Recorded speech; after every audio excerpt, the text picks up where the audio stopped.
할렐루야. 오늘도 하나님께서 주시는 말씀을 통하여 위로와 평안이 있으시길 간절히 소망합니다. 얼마나 많은 땀을 흘려야 했고, 얼마나 많은 피를 흘려야 했고, 얼마나 많은 희생을 감수했는지 모릅니다. 근데 많은 시행착오와 우여곡절을 거치면서 그들은 꿈에 그리던 가나안 땅으로 드디어 입성하게 되었고, 그리고 그 땅을 힘들게 차지하게 되었습니다. 가나안 땅에 들어간 그들에게는 모든 것이 새롭습니다. 그들의 감회가 새롭습니다. 그들이 밟고 있는 땅이 새롭습니다. 그들의 귓가에 들리는 새소리가 새롭습니다. 그들이 들이마시는 공기가 새롭고, 그들이 바라보는 그들 머리 위에 있는 하늘이 새롭습니다. 모든 것들이 말 그대로 가슴 벅차 오르는 감동, 감격 그 자체입니다. 본래 오늘 우리가 읽은 본문 말씀이 있는 사사기라는 책은 이스라엘 백성들이 새로운 땅에 들어가서 새로운 인생을 살아가는 모습을 담고 있어야 하는 책입니다. 왜냐하면 힘들고 어렵게 얻은 축복의 땅인 가나안 땅에 처음으로 정착해서 살아가는 이스라엘 민족의 이야기를 다루고 있는 책이 바로 사사기이기 때문입니다. 그러니 사실 우리가 사사기를 읽을 때 무엇을 기대해야 하냐면, 하나님의 축복 속에서 근면하고 성실하고 자기들의 땅을 일구면서, 그리고 땅을 주신 하나님께 감사의 노래를 부르면서 살아가는 이스라엘 백성들의 그 모습을 기대해야 하는 것이 마땅한 겁니다. 과거의 노예 생활도 완전히 청산이 되었고, 40년 동안의 어렵고 힘든 광야 생활도 끝났으니 이제는 행복한 인생을 살아가는 이스라엘 민족의 모습을 기대하는 것이 이것이 맞는 겁니다. 그런데 굉장히 실망스럽게도 사사기는 그런 책이 아닙니다. 사사기에서 아무리 그런 모습을 눈 씻고 찾아보려고 해도 우리는 기쁘고 새로운 삶을 살아가는 모습의 이스라엘을 어디서도 찾아볼 수가 없습니다. 새로운 땅, 하나님의 축복의 땅에 들어와 사는데도 불구하고 그들의 인생은 애굽에 있을 때나 광야에 있을 때나 다른 것이 하나도 없었습니다. 여전히 그들의 삶이 괴로웠고, 여전히 그들의 삶은 힘들었습니다. 사사기라는 책은 이스라엘 민족이 드디어 꿈의 땅에 들어가서 이제는 편안히 살았더라, They lived happily ever after, 이렇게 끝나는 책이 아닙니다. 그것이 아니라 이스라엘 민족이 하나님께서 주신 축복의 땅을, 젖과 꿀이 흐르는 땅을 더럽히며 하나님 앞에서 자기들이 보기에 좋은 대로 그렇게 살면서 악을 행했다라는 책이, 이것이 바로 사사기입니다. 그러니 사사기는 한편으로 보면 실패의 책이고, 그리고 비극의 책입니다. 오늘 제가 읽어드렸던 본문 말씀 중에 가장 첫 구절인 12절에 우리가 놓치지 말아야 할 단어가 한 가지가 나오고 있습니다. 12절의 단어들을 제가 한번 세어봤습니다. 한번 세어봤더니 대략 22개의 단어들이 나오는 것을 확인했습니다. 이 22개의 단어들 중에 단 한 글자로 이루어진 가장 짧은 단어가 바로 우리가 놓치지 말아야 할 그 단어입니다. 왜냐하면 이 짧은 단어 하나가 약속과 축복의 땅을 받았음에도 불구하고 이스라엘 민족의 삶이 왜 여전히 힘들고 고통스럽고 불행했는지 결정적인 힌트를 보여주는 그 단어이기 때문입니다. 사실 이 단어 듣기만 해도 우리 마음을 굉장히 힘들게 하는 단어입니다. 보기만 해도 한숨이 저절로 나오게 하는 그런 단어예요. 그 단어가 무엇이냐? 12절에 또라는 단어입니다. 또. 성경의 다른 책들도 물론 사람들의 실패와 죄에 대해서 이야기하지만, 그러나 사사기에서 유독 강조되고 있는 것이 있는데 그것이 바로 또라는 단어입니다. 그래서 오늘 제가 봉독해드린 본문 말씀에서 가장 첫 구절인 12절 앞부분을 보시면 이렇게 기록하고 있습니다. 이스라엘 자손이 또 여호와의 목전에 악을 행하니라.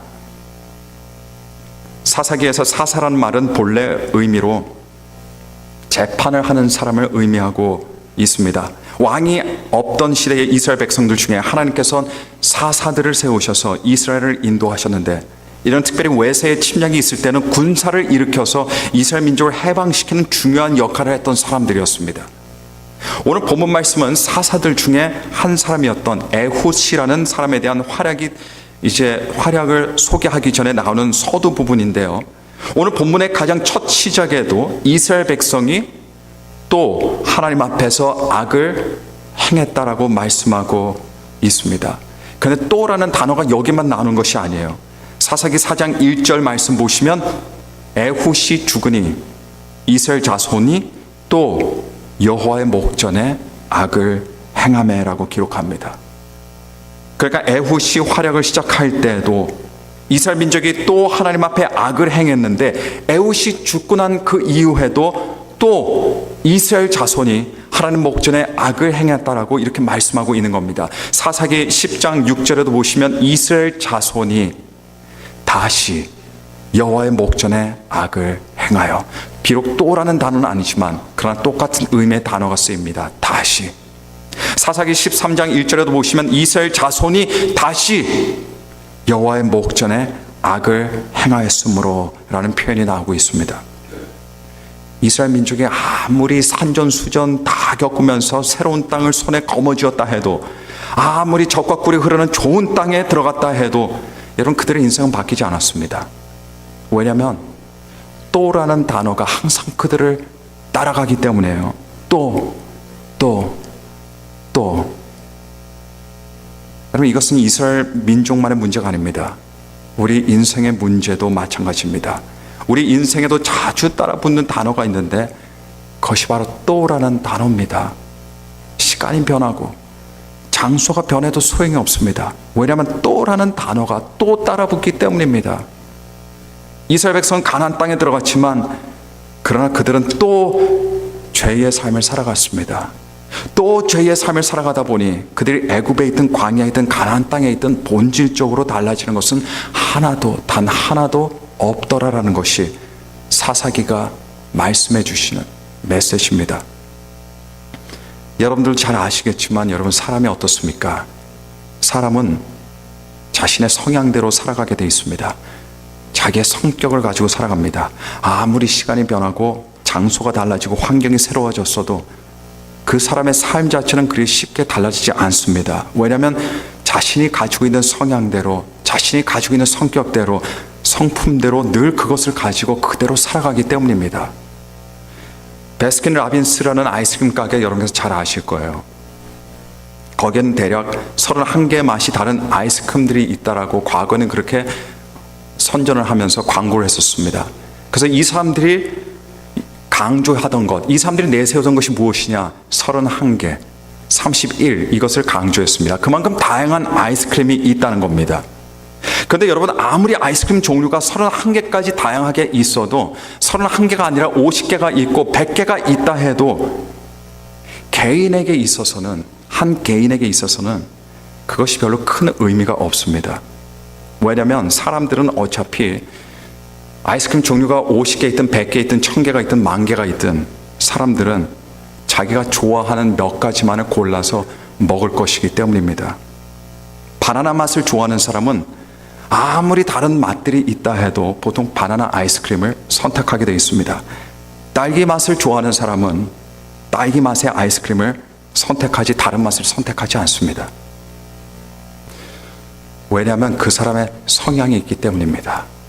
여기서 벗어날 수가 없는 거예요. 아무리 자유로운 선택들이 있다 해도 우리가 내릴 수 있는 어떤 선택은 이미 정해져 있는 거랑 다름이 없습니다.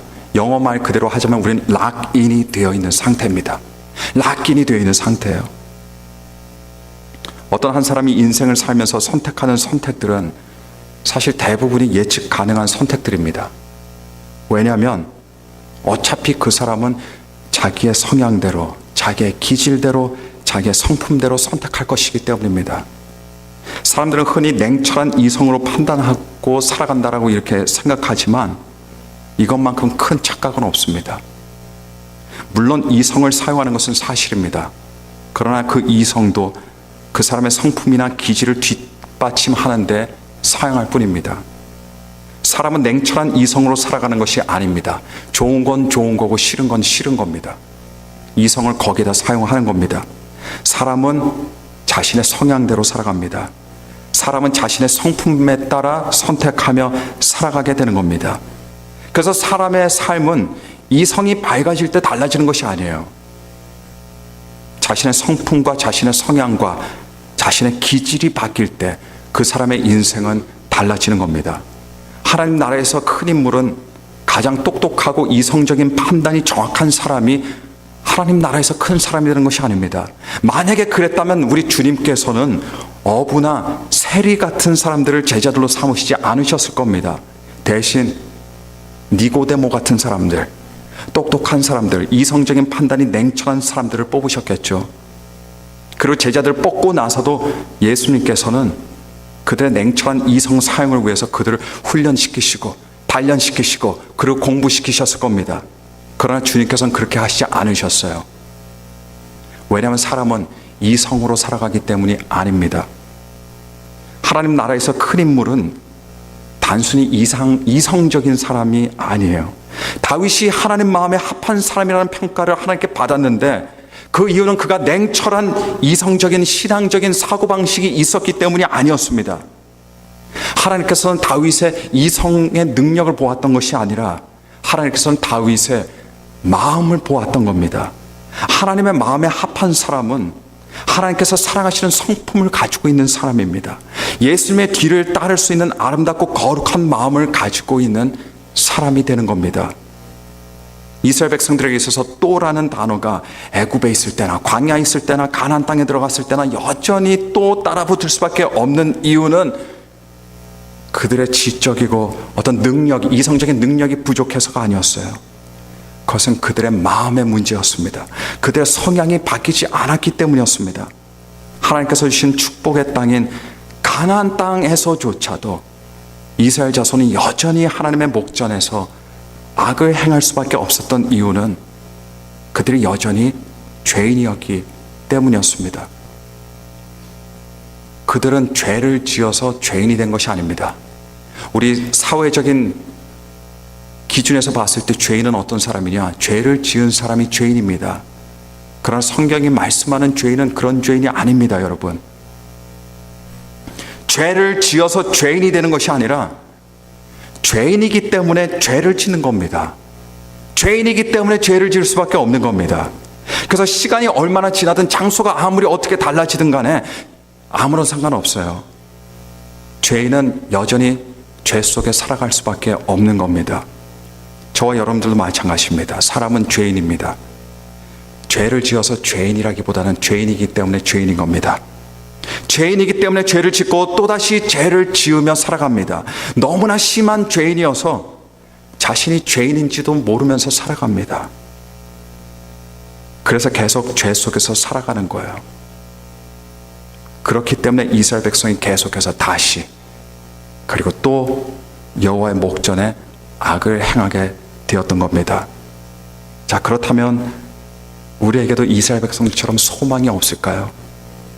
어차피 장소가 바뀌고 시간이 달라져도 우리에게 달라지는 것은 여러분 아무것도 없을까요? 결국 우리도 결국은 죄인으로 죽을 수밖에 없는 것입니까? 예전에 한 친구에게 들은 이야기입니다. 그 친구가 또 다른 사람에게 들은 어떤 간증 이야기를 저에게 해주었어요. 한 사람이 점을 참 잘 본다는 무당집에 갔습니다. 점쟁이 집에 갔어요. 근데 그 무당이 정말 소문 그대로 점을 너무너무 잘 보더랍니다. 그 점쟁이에게 큰 감동을 받은 그 사람이 그 점쟁이에게 이렇게 말했습니다. 자기 아들이 있는데 자기 아들도 데리고 오겠다라고 이렇게 했어요. 그런데 문제는 자기 아들이 독실한 기독교인이어서 올지 모르겠다라고 이렇게 했더니 그 무당이 이런 말을 했다는 겁니다. 데려오지 말라고 했대요. 왜냐하면 기독교인들의 점은 보이지 않는다는 겁니다. 기독교인들은 본래 타고난 점이 바뀐다는 거예요. 그리고 본래 운명이 바뀌는데 그렇게 바뀐 것은 보이지 않는다는 겁니다. 사람은 누구나 자신의 성향과 성품대로 살아가지만 자신의 성향과 자신의 성품을 초월한 인생을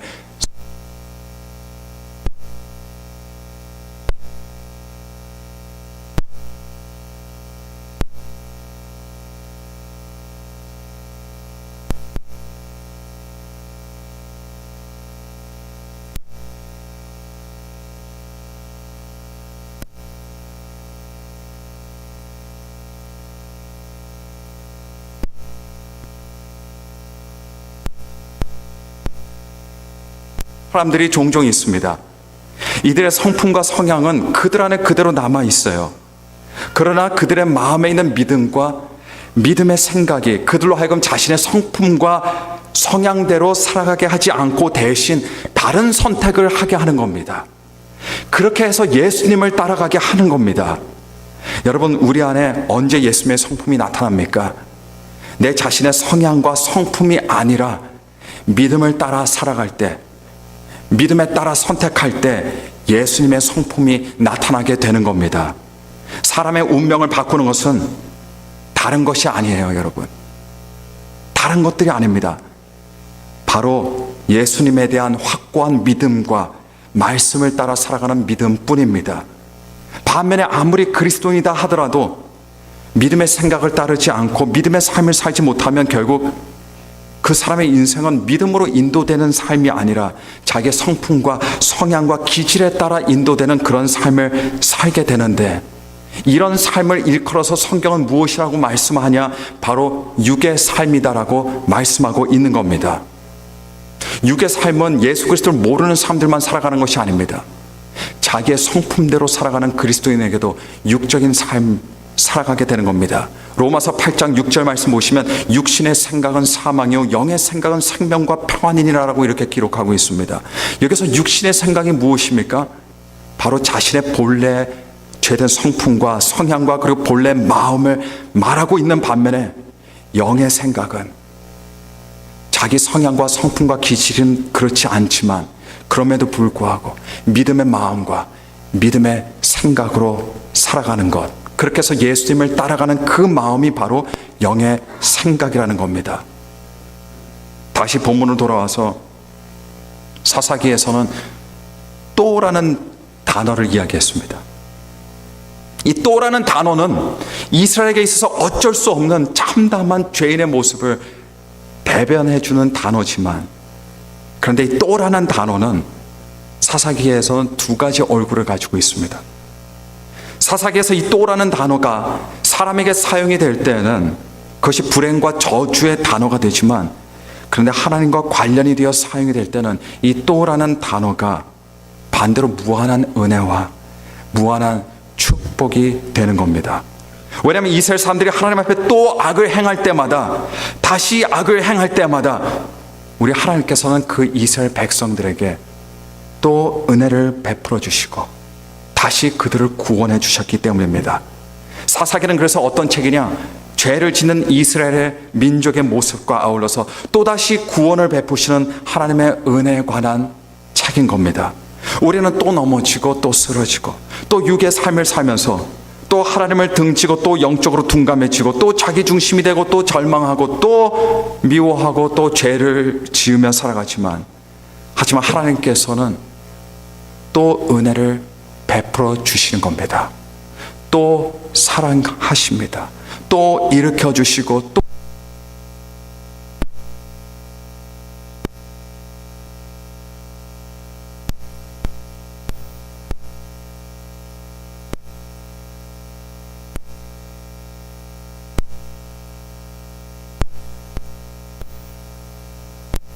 다시 시작하자, 이렇게 말씀하시는 분이 바로 하나님이 되시는 겁니다. 호세아 선지자는 여러분 누구로 우리들에게 알려져 있어요? 불운한 선지자, 슬픔의 선지자, 어두운 선지자로 알려져 있습니다.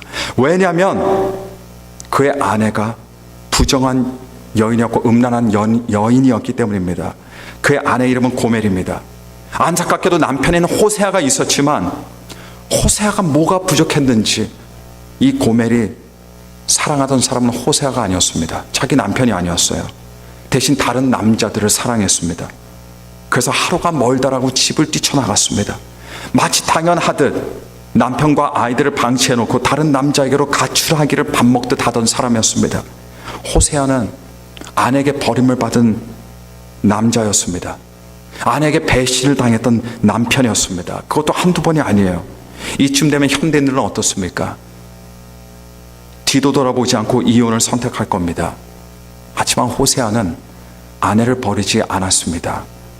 왜냐하면 하나님께서 그것을 원하시지 않으셨다는 것을 알았기 때문입니다. 하나님께서 그렇게 명하셨기 때문이었습니다.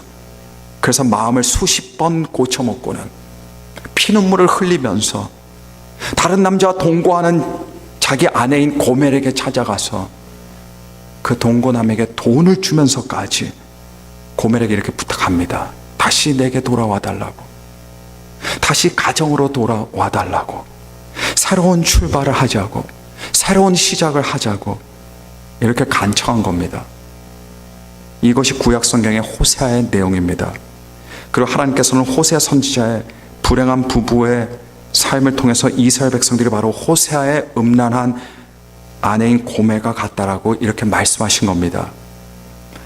누구보다 예수님 곁에 붙어 있었고, 누구보다도 예수님을 잘 따르고, 누구보다도 예수님을 사랑하고, 누구보다 하나님 나라를 향해서 뜨거운 열정을 가지고 있던 사람이 베드로였습니다. 그래서 예수님께서 스스로 홀로 계시려고 하시지 않는 이상 예수님 곁에 항상 누가 있었습니까? 베드로가 있었습니다. 어디든 예수님께서 가실 곳에 함께 갔습니다. 예수님의 오른손이 되어드리는 것이야말로 베드로의 최고의 기쁨이고 행복이었습니다. 하지만 사람들이 검과 몽둥이를 들고 예수님에게 와서 예수님을 체포하자 베드로는 예수님을 버리고 도망갔습니다. 예수님께서는 홀로 단신의 몸으로 남겨지셨습니다. 그리고 자신을 죽이려고 이미 작정한 사람들 앞에 그렇게 서시게 되셨어요. 예수님께서 서 계신 그 자리에는 이제 제자들이 없습니다. 베드로도 없었습니다. 그런 상황에서 우리 주님께서는 사람들에게 능력을 당하시고 뺨을 맞으시면서 신문을 당하시고 계셨습니다. 그때 마침 베드로는 예수님께서 신문을 받고 계시는 그 대제사장의 집 대문 앞에서 서성거리고 있었어요. 어찌할 바를 모르고 있었습니다. 그저 두려운 마음으로 그곳에 있었습니다. 근데 그때 문을 지키던 여종 한 명이 베드로를 알아보고 당신이 예수라는 사람의 제자가 아니더냐 물었습니다. 깜짝 놀란 베드로는 아니다, 너 잘못 봤다, 나는 그런 사람이 아니다. 조금 시간이 지나니까 아니나 다를까 또 베드로를 알아보는 사람들이 나타났어요. 그 사람들에게도 베드로는 다시 한번 자신은 예수라는 사람을 알지 못한다라고 이렇게 부인했습니다. 그러고 나서 얼마 안 있어서 이번엔 예수님을 체포했던 사람들 중에 그 현장에 있었던 한 사람이 베드로를 알아보게 되었습니다. 그러나 그때도 베드로는 예수님을 극구 부인하게 이르렀습니다. 이로써 예수님을 3번씩이나 부인한 겁니다. 3번씩이나 부인한 겁니다. 그 이후에 예수님께서는 십자가에 비참하게 달려 돌아가셨습니다. 그리고 부활하셨어요. 예수님께서 부활의 몸을 가지시고 제자들을 만나시는데 베드로는 잘 알고 있습니다. 예수님께서 자기가 예수님을 3번이나 부인했다는 사실을 아시고 계시는 것을 잘 알고 있었어요. 왜냐하면 그런 예언을 하신 분이 바로 예수님이셨기 때문입니다. 부활하신 예수님이 너무 반갑지만 그러나 예수님을 대면할 자신이 없습니다. 이런 베드로에게 예수님께서 베드로의 이름을 불러주시면서 3번 베드로가 부인했던 것처럼 3번 베드로의 사랑을 확인하시면서 예수님의 양을 먹이라는 거룩하고 귀한 사명을 베드로에게 주신 겁니다.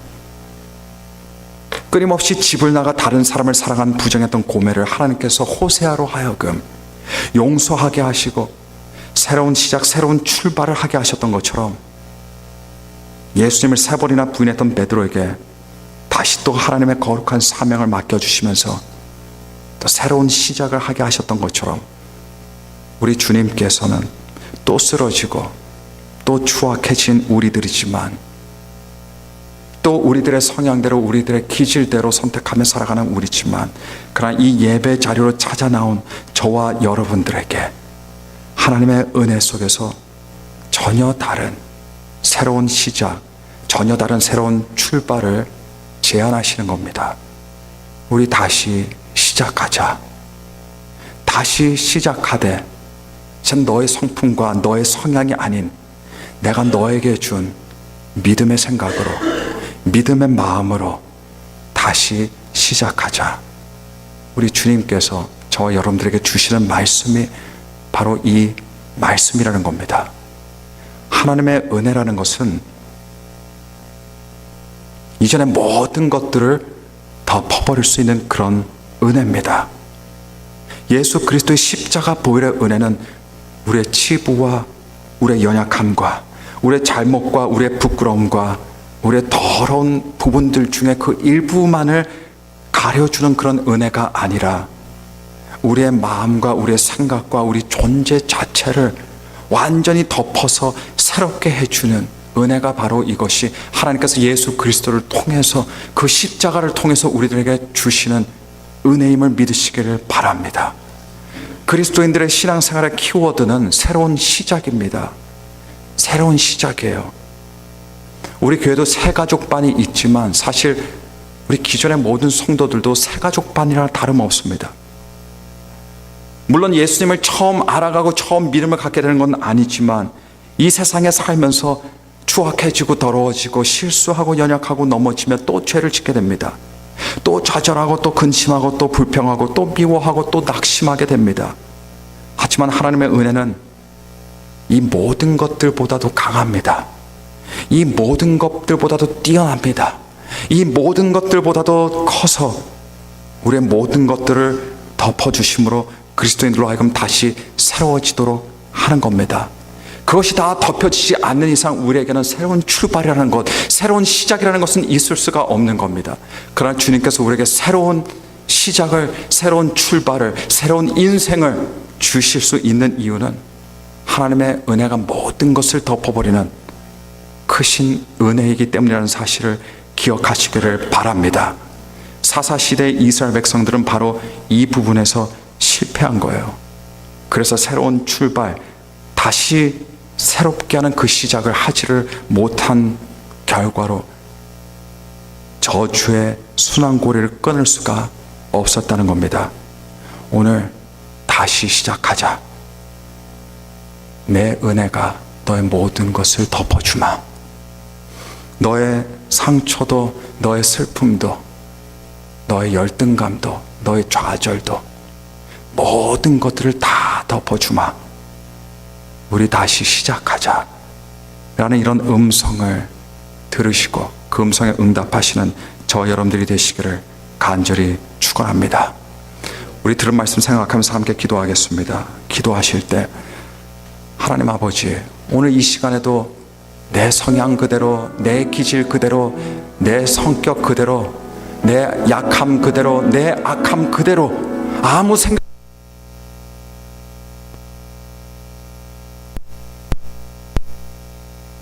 통해서 예수 그리스도의 십자가 은혜를 통해서 기대하지도 못하고 나온 우리들에게 다시 시작하자, 새롭게 출발하자라는 이런 귀한 은혜를 주시니 감사합니다. 하나님, 우리 뒤를 돌아보게 하시고 우리 죄를 돌아보게 하셔서 오늘 이 시간 회개하게 하시고 주님 앞에 새로운 출발을 할 수 있도록 하나님 축복하여 주옵소서. 우리 함께 합심으로 통성으로 우리 가슴을 찢으며 우리 다 함께 기도하도록 하겠습니다. 다 함께 기도하시겠습니다.